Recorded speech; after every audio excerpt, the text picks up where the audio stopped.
The dragon's name was Vileros, and he was 3,000 years old. That's a long time to be alive. Long enough to watch entire civilizations rise up from nothing, build magnificent cities among the stars, and then crumble back into dust. He'd seen it happen 17 times. 17 different species, each one thinking they'd figured out the secret to lasting forever. None of them did.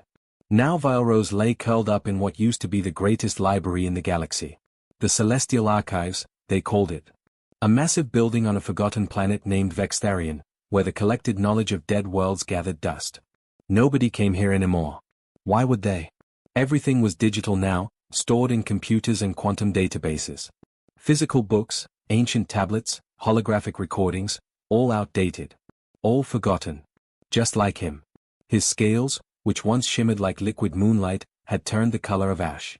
Dull. Lifeless.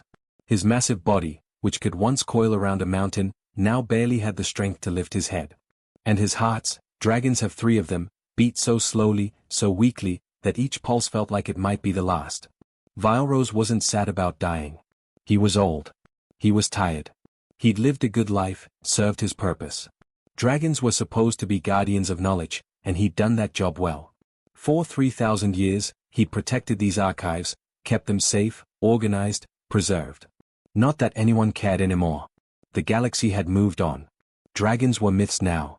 Scary stories parents told their kids about the old days, back when the universe was wild and dangerous. Back before the Concordance brought order and peace to everything. Dragons didn't fit into this new, civilized galaxy. They were too big, too powerful, too unpredictable. Relics of a brutal age best left behind. So Vileros prepared to die alone. Which seemed fitting, really. He'd spent most of his life alone anyway. Then she showed up. The sound came first, a horrible screech of metal tearing through atmosphere, followed by an earth-shaking crash. Vileros barely registered it. Probably space debris. Happened all the time on dead worlds like this. But then he heard footsteps. Small ones. Hesitant. Stumbling through the shattered main entrance of the archives. With great effort, Vileros opened one eye. Just one. That's all the strength he had left. A human child stood in the doorway. A girl, maybe 12 years old, with dark hair matted with blood and clothes torn to shreds. She limped badly, favoring her left leg. Her face was streaked with dirt and tears. Behind her, through the broken entrance, Vileros could see the smoking wreckage of an escape pod embedded in the courtyard. The girl stared at him with wide eyes. Most species would have run screaming. Dragons were terrifying, even dying ones. Especially up close. Vileros was the size of a small building. His teeth were longer than the girl was tall. His claws could tear through starship hulls. But she didn't run. "Are you dying?" she asked. Her voice was small but steady. Vileros should have been annoyed.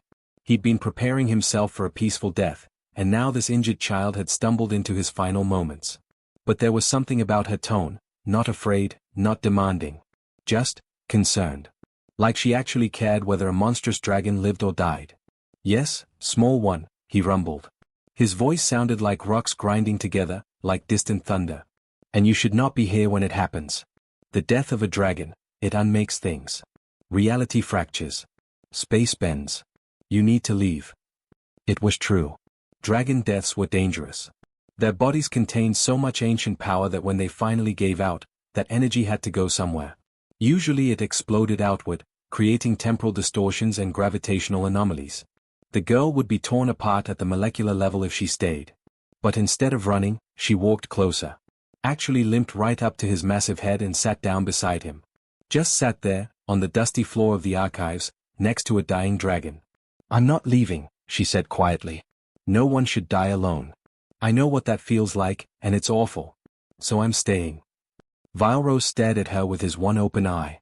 This tiny, fragile creature, bleeding, probably concussed, definitely traumatized from whatever destroyed her ship, and she was worried about him being lonely. "What's your name, child?" he whispered. "Katie," she said. "Katie Mitchell. From Earth." "Well, from one of Earth's colony ships.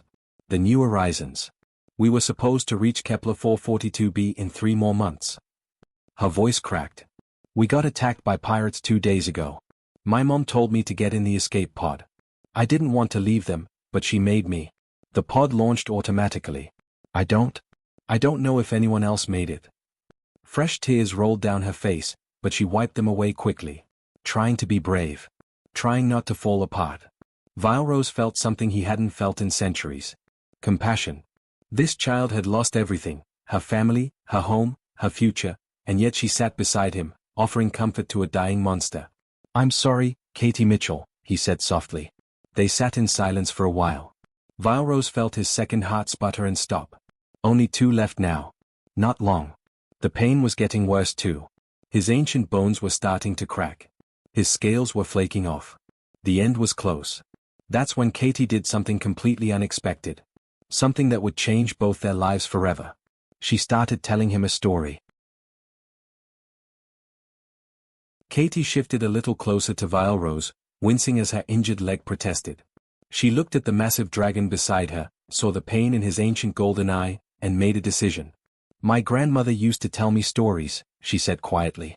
"When I was scared or sad or couldn't sleep. She said stories were magic. That they could take you anywhere, make you feel anything, help you understand the world." Katie smiled a little, remembering. "She died 2 years ago, but I still remember every story she ever told me. Would you like to hear one?" Vilerose didn't have the strength to answer. His third heart was failing now, and the pain was overwhelming. But something in Katie's voice cut through the agony. Something warm and familiar, though he couldn't quite place what it was. So Katie began. Once upon a time, there was a knight who had lost everything. His kingdom had fallen. His friends were gone. His sword was broken. He stood alone on a battlefield, surrounded by enemies, with no hope of winning. Everyone told him to surrender. To give up. To accept that some battles can't be won. Katie's voice grew stronger as she spoke, more confident. She wasn't just reciting words. She was living the story, feeling it, making it real. But the knight looked at those enemies, looked at his broken sword, and he made a choice. He decided that winning wasn't the point. The point was that he got to choose. Nobody could take that away from him. So he raised that broken sword one more time, and he charged forward. Not because he thought he'd win. But because surrender meant letting someone else decide his story. And he wasn't going to let that happen. Vilerose felt something impossible. The pain, it was fading. Just a little, but enough to notice. "How? What happened to the knight?" he whispered. Katie grinned. "That's the thing. In my grandmother's version, we never find out. She said the ending didn't matter. What mattered was the choice. That moment when the knight decided he'd rather die fighting for something he believed in than live by someone else's rules. That's where the real story lived." The dragon's second heart, which had been silent for minutes, suddenly beat. Once. Twice. 3 times. Weak, but steady. Katie noticed his scales looked slightly less gray. "Are you feeling better?" Yes, Vilerose said, confused. "I don't understand. I was dying. I still am dying. But tell me another story." So Katie did. She told him about a girl who befriended a star that was about to burn out. She told him about a farmer who planted seeds in impossible soil and grew a garden in space. She told him about her favorite movie, where a lonely robot learned to dance. She told him about the book she'd been reading on the colony ship, about explorers who found a planet that sang. Hours passed. Then a full day. Then another. Katie's voice grew hoarse, but she kept going. And with each story, Vilerose felt stronger. His scales began to shimmer. His heart beat more powerfully. The cracks in his bones started healing.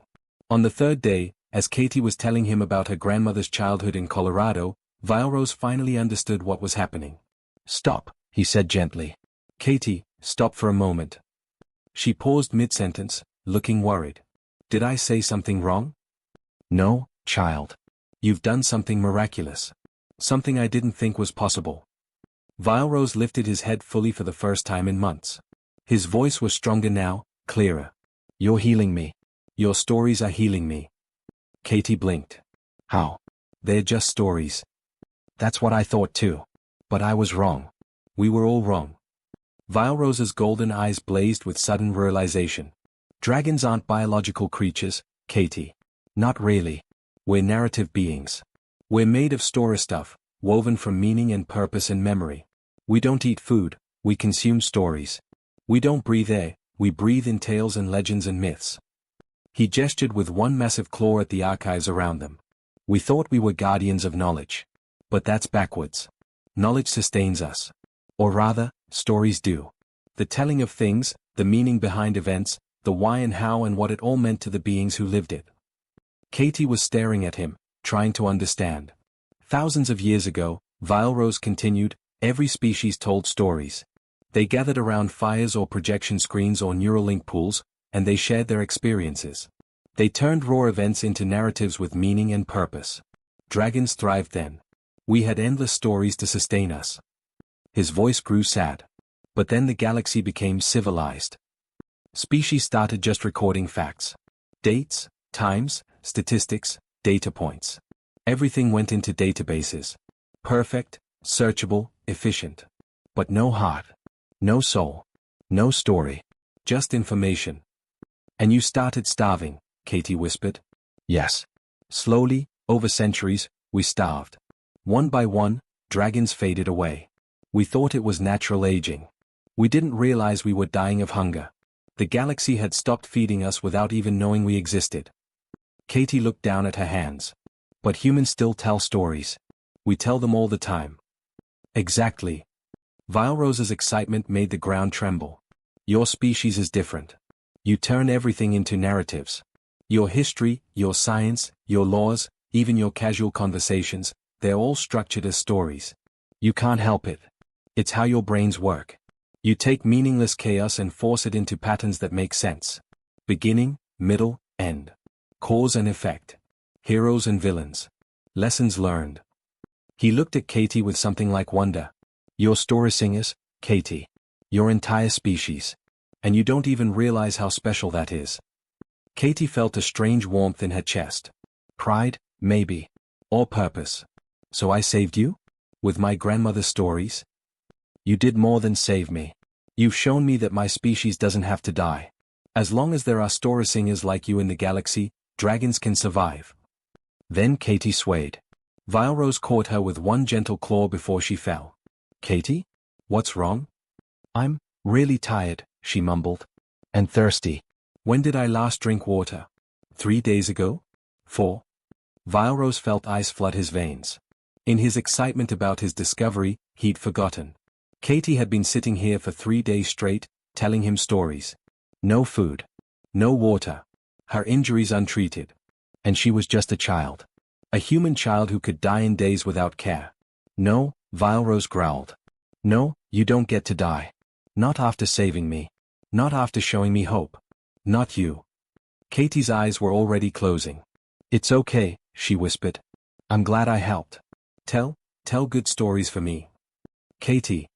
But she was unconscious. Her pulse was weak. Her breathing shallow. Vile Rose had a choice to make, and he had seconds to make it. He could use his restored strength to send a distress signal across the galaxy. Rescue ships would come, eventually. Maybe in time to save her.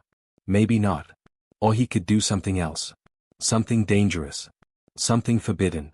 He could give her a heart scale. The most precious part of any dragon. Literally a piece of his heart, crystallized into a scale that held a dragon's essence. It would save her life. Bind them together. Change her forever.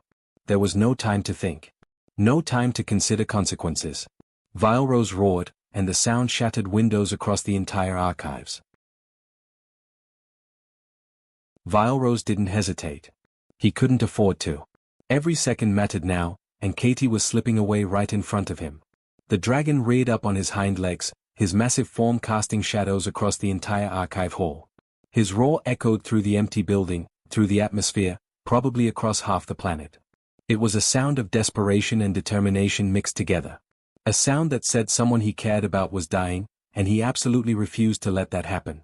With one razor-sharp claw, Vile Rose cut into his own chest. Right above where his 3 hearts beat in complex rhythm. Dragon blood, which glowed silver like starlight, dripped onto the ancient floor. The pain was incredible. Worse than anything he'd felt during his near-death experience. But he didn't stop. He reached into the wound with surprising gentleness, considering the size of his claws. Past muscle and bone, past the protective layers that shielded a dragon's most vital organs. His claw touched the center heart, the primary one, the one that had kept beating even when the other 2 failed. And there, embedded in the flesh directly above it, he found what he was looking for. A heart scale. Every dragon had 3 of them, one for each heart. They weren't like normal scales. These were crystallized pieces of a dragon's very essence. Their soul made physical. Harder than any known metal, yet somehow warm to the touch. They glowed with inner light, pulsing in time with the heartbeats beneath them. Giving away a heart scale was something dragons almost never did. It was the most intimate bond possible. More than marriage, more than adoption, more than any friendship. It literally tied two beings together at the level of their souls. They would share emotions, sometimes thoughts. One would always know if the other was in danger. They could never truly be apart, not really. And it changed the recipient forever. Made them something more than they were before. Something other. Dragons had been killed for their heart scales in the ancient wars. Entire battles had been fought over the rumor that a heart scale could grant immortality. It couldn't, not exactly. But it could extend life far beyond normal limits. It could heal almost any wound. It could grant abilities that seemed like magic. Vilerose pulled the heart scale free from his chest. It was the size of Katie's entire hand, oval-shaped, and it pulsed with warm golden light. His own light. His own life force. He held it for just a moment, feeling the weight of what he was about to do. This would bind him to Katie forever. She would carry part of him inside her for the rest of her very long life. He would need her now, just as much as she'd need him. Two beings, two species, merged together in a way that could never be undone. "I'm sorry, Katie," he whispered to the unconscious girl. "I know you didn't ask for this. But I won't let you die. You saved me. Now it's my turn." He pressed the heart scale against her chest, right over her own heart. For a moment, nothing happened. Then the scale began to sink into her skin. Not cutting or tearing, it just passed through like water soaking into cloth. Katie's whole body started glowing with the same golden light. Her back arched. Her fingers clenched. But she didn't wake up. The heart scale fully merged with her, settling in the exact center of her chest. The light grew brighter and brighter until Vilerose had to look away. He could feel the connection forming. Like invisible threads weaving between them, tying their souls together. He felt her pain, her fear, her exhaustion. And somewhere deep down, beneath the unconsciousness, he felt her gratitude. The glow slowly faded. Katie's wounds began closing. The gash on her forehead sealed itself without leaving a scar. Her broken ribs knitted back together with soft clicking sounds. The burns on her arms from the escape pod crash simply disappeared. Color returned to her pale face. Her breathing deepened and steadied. But there were other changes too. Subtle ones. Her hair, which had been dark brown, now had strands of silver running through it. Her fingernails had a faint golden sheen. And when her eyes moved rapidly beneath her closed eyelids, dreaming, they glowed ever so slightly. Vilerose collapsed beside her, exhausted. The wound in his chest was already healing, but slowly. Giving away a heart scale took a tremendous toll. He'd be weak for days. Maybe weeks. But it was worth it. Katie was alive. He could feel her heart beating strong and steady, synchronized now with his own three hearts. Hours passed. The suns of Vextharian set and rose again. Vilerose dozed fitfully, never fully sleeping, always monitoring Katie's condition through their new bond. She was stable. Healing. Dreaming of her grandmother and stories about mountains and stars. Finally, as morning light streamed through the broken windows of the archives, Katie's eyes opened. They glowed pure gold for just a second before fading to their normal brown. But Vilerose could still see the light beneath. She'd been changed. Forever altered by dragon essence flowing through her veins. Katie sat up slowly, looking confused. She touched her head where the wound had been. Nothing. She checked her arms. Perfect. She took a deep breath, and her ribs didn't hurt at all. What happened? Her voice sounded different. Stronger. It had a subtle resonance to it now, an echo of dragon speech. Then she saw Vilerose watching her. Saw the healing wound on his chest. And she looked down at her own chest, where beneath her torn shirt, a faint golden pattern glowed. The shape of a scale, directly over her heart. "What did you do?" she whispered, touching the mark. Vilerose lowered his massive head until he was eye level with her. "I gave you a gift, Katie Mitchell. A heart scale. Part of my essence, merged with yours. You were dying. 3 days without water, with untreated injuries, with exhaustion. You had maybe an hour left. I wouldn't let you die." Katie stared at the mark on her chest. She could feel it. Not just the physical presence, but something deeper. Warmth spreading through her entire body. Power. Life. And something else, a connection to the dragon beside her. She could feel his emotions. His relief. His worry about how she'd react. His deep, aching gratitude that she was alive. "Am I still human?" she asked quietly. "Yes," Vilerose said immediately. "You're still Katie. Still human. But you're also more now. The heart scale will keep you alive far longer than humans normally live. Centuries, possibly. You'll heal faster. Be stronger. And you'll have abilities that will develop over time. What abilities exactly, I don't know. Every bonding is different." He paused, his voice becoming gentle. "But there's a cost. We're bound now. Connected. You'll always know where I am, how I'm feeling. And I'll know the same about you. We can never fully separate. And Katie? I'll need you. I need stories to survive, and I'll need them from you specifically now. The bond works both ways. You saved me with your stories, and now we'll need each other to truly live." Katie was quiet for a long moment. Processing. Thinking. She was 12 years old, and she just had her entire life changed without her permission. Vilerose waited anxiously, terrified that she'd hate him for this. Then Katie smiled. Actually smiled. "You saved my life," she said simply. "My mom got me into that escape pod because she wanted me to live. And you made sure I did. I think that's okay. Better than okay, actually." She touched the scale mark again. "Besides, telling stories isn't a cost. It's what I love doing anyway." Vilerose felt relief flood through him, and through their bond, Katie felt it too. "A fair trade then," the dragon rumbled. "You gave me life with your stories. I gave you life with my heart scale. We're even." Katie stood up, testing her new strength. She felt amazing. Better than she'd ever felt in her life. "So what do we do now?" Vilerose's eyes gleamed. "Now, Katie Mitchell, we change the galaxy." It took exactly 4 hours for the news to spread across the entire galaxy. A dragon, an actual living dragon, had been found on Vextharian. Not just found. Revived. Brought back from the edge of death by a human child. The last dragon in existence was alive and well, and somehow bonded to a 12-year-old girl from Earth. The concordance networks exploded with speculation. Scientists wanted to study them. Governments wanted to control them. Religious groups declared it a miracle or a curse, depending on which planet you asked.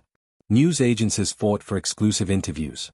And within hours, ships began arriving at Vextharian from every corner of known space. Katie stood beside Vilerose in the central courtyard of the archives, watching ship after ship descend through the atmosphere. Sleek diplomatic vessels. Military cruisers. Research ships. Even a few private yachts belonging to wealthy collectors who probably wanted to buy a dragon scale or something equally ridiculous. "Are you nervous?" Vilerose asked, sensing her anxiety through their bond. Terrified, Katie admitted. She'd changed into clothes Vilerose had found in the archive storage. Apparently, some species donated their traditional outfits to the historical collection.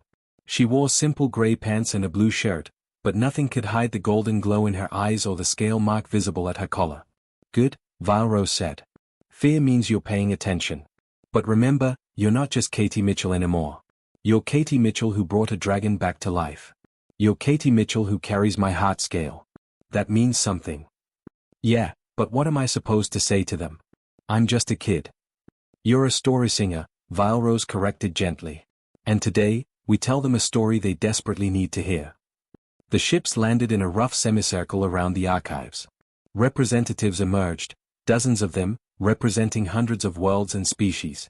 Katie recognized some from her colony ship's educational programs. The tall, crystalline Varanth. The blob-like Morthians who communicated through color changes. The Kelsin, who looked almost human except for their silver skin and triple-jointed arms. They all stared at Vilerose with a mixture of awe and fear. Dragons were supposed to be extinct. Myths.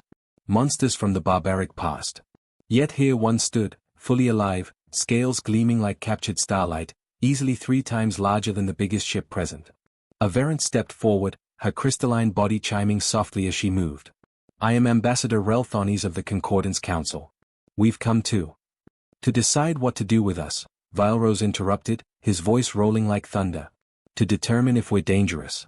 To figure out how to profit from us. To add us to your databases and file us under anomaly or threat or resource." The ambassador's light flickered, a sign of discomfort. "That's not. It's exactly what you came for," Katie said, surprising herself with how steady her voice sounded. And we get it. We really do. A dragon coming back from the dead is scary and weird and doesn't fit into your neat, organized galaxy.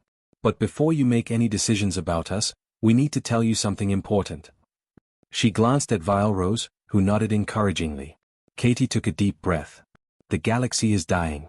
Not physically. But something worse. You're all dying inside, and you don't even know it. Murmurs rippled through the assembled crowd. Several representatives looked offended. A Kelson delegate actually laughed. With respect, human child, the Kelson said condescendingly, the galaxy has never been more prosperous. We have peace. We have order. We have eliminated poverty on 70% of member worlds. Crime is at historic lows. What exactly is dying? Your stories, Katie said simply. Silence. I don't understand, Ambassador Relthoni said, her chimes confused. Vile Rose stepped forward, his massive presence commanding attention. Let me explain. 3,000 years ago, I came to this archive. My purpose was to guard knowledge, to protect the collected wisdom of civilizations. Back then, this place was alive. Species would come here not just to deposit information, but to share their experiences. To tell stories about their discoveries, their mistakes, their triumphs. He gestured with one claw at the empty halls behind him. Scholars would gather and debate the meaning behind events. Artists would create works inspired by ancient tales.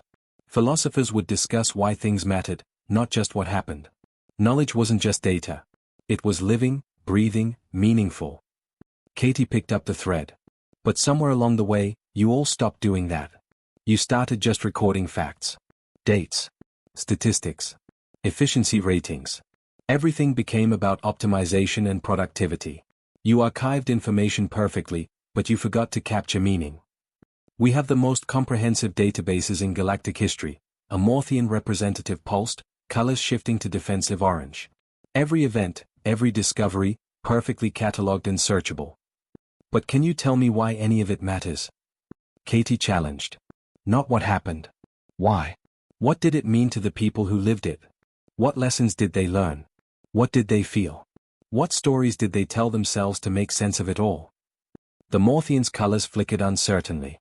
You can't, Vile Rose said, not unkindly. Because you stopped recording stories. You only record data.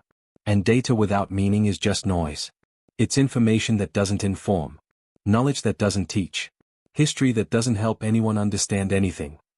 Katie felt the truth of his words resonating through their bond. My grandmother used to say that humans need stories like we need air. We turn everything into narratives because that's how we understand the world. Beginning, middle, end. Cause and effect. Lessons learned. Without stories, events are just random chaos. With stories, they become experience. Wisdom. Meaning. And dragons, Vile Rose said quietly, need stories to survive. Literally. We're narrative beings. We don't eat food. We consume meaning. We breathe in tales and legends and lived experiences. For thousands of years, we thrived because every species told stories. But when you stopped, we starved. One by one, my people faded away. We thought it was old age. We didn't realize we were dying of starvation in a galaxy that had forgotten how to feed us. The crowd was completely silent now. Every representative listened intently. Katie saved me, Vile Rose continued, looking at the girl beside him with obvious affection. She sat with me while I was dying and told me stories. Human stories. Full of emotion and meaning and purpose. And with each story, I grew stronger. Because humans still remember what the rest of you forgot. That stories aren't just entertainment. They're how we make sense of existence itself. Katie stepped forward again. We want to propose something. The archive shouldn't be just storage anymore. They should be a living place where species come to share their stories, not just dump data. Where the why matters as much as the what. Where meaning is preserved along with facts. A story archive? Ambassador Relthoni's asked, her chimes skeptical. We have literature databases for that. No, Katie said firmly. This is different. Literature is fiction. We're talking about real stories. The narratives people create from their actual lives. The cancer survivor who tells the story of their recovery to help others find hope. The engineer who shares the story of their failed experiments so others can learn. The grandmother who passes down family history so her grandchildren understand where they came from. Vilerose's voice grew passionate. Stories are how wisdom transfers between generations. How cultures stay alive. How individuals find meaning in suffering. How communities build identity. You've tried to replace all that with data, and look what happened. Your populations report record levels of emptiness despite material prosperity. Your young people describe feeling disconnected from history. Your elders say their experiences feel meaningless because no one wants to hear about them. Several representatives shifted uncomfortably. They recognized the truth in his words. Katie felt courage flowing through her bond with Vilerose. We're not asking permission. We're telling you what's going to happen. Vilerose and I are going to transform this archive into an academy. A place where anyone can learn to be a story keeper. To capture not just what happened, but what it meant. To preserve wisdom, not just information. And, Vilerose added with a slight smile, I'm going to train other beings in the ancient narrative arts. Not just humans, though Katie's species has the gift most strongly. Any being who wants to learn to truly listen, to capture meaning, to weave experience into story, they're welcome here. The galaxy didn't believe them at first. Not really. Oh, plenty of representatives nodded politely and said encouraging things. They promised to consider the proposal. They took notes and scheduled follow-up meetings. But Katie could see it in their eyes, could feel it in the way they looked at her and Vilerose. They thought it was a nice idea. Quaint. Maybe even charming. But not practical. Not important. Not worth real investment. Then Katie did something that changed everything. As the representatives were preparing to leave, she stood on the archive steps and called out, "Wait. Before you go, let me tell you a story. Just one. It'll only take 5 minutes."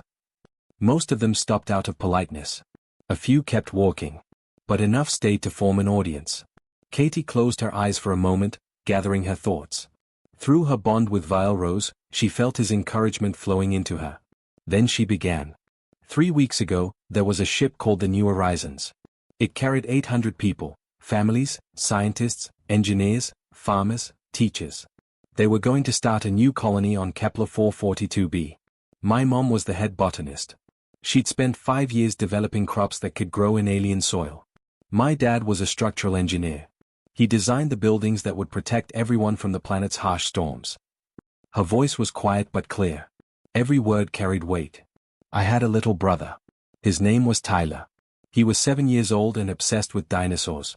He could name every species that ever existed on Earth, even the ones with ridiculous names. He made everyone call him T-Rex at dinner. Katie smiled at the memory, tears forming in her eyes. He wanted to be a paleontologist when he grew up. He had this theory that maybe other planets had dinosaurs too, just different ones, and he was going to be the first person to find alien fossils. The representatives who'd been leaving stopped. Turned back. Listened. Then the pirates came. We weren't ready. The New Horizons wasn't a military ship. It had basic shields and that's it. The pirates tore through our defenses in minutes. I remember the alarms. The red lights flashing. My mom grabbing me and Tyler and running toward the escape pods. Katie's voice cracked but she pushed through. The hallway was full of smoke. People were screaming. My dad was trying to seal a hull breach. We got to the escape pod bay, but there was only one pod left. Only room for 2 people. My mom looked at me and Tyler, and I saw her make the decision. The hardest decision any parent could make. The courtyard was completely silent now. Even the Morthians had stopped their color shifting. She put Tyler in first. Strapped him in. Then she grabbed me. And Tyler started crying, saying, "What about you and Dad?" And my mom smiled, I'll never forget that smile, and she said, "We'll take the next pod, buddy. You two go ahead and we'll meet you down there." She was lying. She knew there was no next pod. But she didn't want Tyler to be scared. Katie wiped her eyes. She sealed the pod door. Hit the launch button. The last thing I saw was her and Dad standing there, holding each other, watching us go. Then the pod launched and the ship exploded. Just exploded. Tyler and I held each other and cried while we fell toward this planet. My pod made it. His didn't. The crash killed him instantly. The weight of her words hung in the air like gravity. So here's my question, Katie said, looking directly at the assembled representatives. Where is that story in your databases? When you archive the destruction of the New Horizons, what will you record? The date? The location? The number of casualties? The estimated financial loss? Will you note that 800 people died? Will you calculate the resources wasted? She stepped forward. Or will you remember that my mom loved plants so much she talked to them? That my dad used to sing off-key in the shower and didn't care who heard? That Tyler wanted to discover alien dinosaurs and named every stuffed animal he owned after prehistoric creatures? That 800 people had dreams and fears and inside jokes and favorite foods and people they loved. Ambassador Reltharnus's crystalline form was absolutely still, her chimes silent. That's what you lose when you only record data, Katie said softly. You lose the human part. The meaning. The why. You'll know the New Horizons exploded, but you'll never know what was actually lost. And if you don't know what was lost, how can you honor it? How can you learn from it? How can you make sure it meant something? She turned back toward Violrose, who was watching her with pride radiating through their bond. That's why we need this academy. Not just for dragons.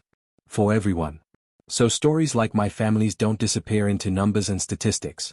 So people are remembered as people, not data points. Nobody moved. Nobody spoke. Then Ambassador Relthani stepped forward, her chimes ringing with a tone Katie had never heard before. Sadness. Understanding. Respect. I had a brother, the ambassador said quietly. He died in the Verant Civil War, 300 years ago. I can tell you the exact date. The battle designation. The military outcome. But I've never told anyone that he used to collect smooth stones from our homeworld's river. That he'd hold them up to the light and point out the patterns inside. That he saw art in things everyone else thought were just rocks. Her light pulsed gently. I haven't thought about those stones in centuries. I forgot. I forgot that was who he was. Before he was a casualty. Before he became a statistic in a war archive. One by one, other representatives began sharing. Not statistics. Not data. Stories. A Kelson diplomat spoke about her grandmother who painted landscapes on her silver skin. A Morthian told of their spawning mate who'd created new color combinations just to make others happy. A human representative from Mars described his daughter's laugh and how much he missed hearing it after she died in a mining accident. The sharing lasted for hours. As the twin suns set over Vextharian, Katie sat beside Violrose and listened to the galaxy remember how to tell stories. How to find meaning in loss. How to honor the dead by remembering them as they truly were. By the time the last story ended, stars filled the sky above them. Ambassador Relthonis approached Katie and Violrose. We were wrong, she said simply. We've been wrong for a very long time. We'd like to help you build this academy. If you'll let us. Katie looked at Violrose. The dragon nodded.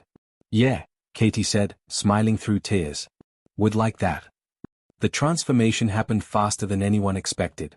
Within 3 months, the Celestial Archives became the Academy of Living Stories. Funding poured in from dozens of worlds. Not because governments demanded it, but because individuals donated. People who understood what they'd been missing. What they'd lost without realizing it. Students arrived from every corner of the galaxy. Not just scholars or historians, but ordinary people. A factory worker from Titan who wanted to preserve his grandmother's recipes and the stories behind them. A soldier from the Kelson Wars who needed to process her trauma by turning it into narrative. A child from the Verant homeworld who'd been told her dead mother's stories and wanted to learn how to tell them properly. Katie became the Academy's first human instructor.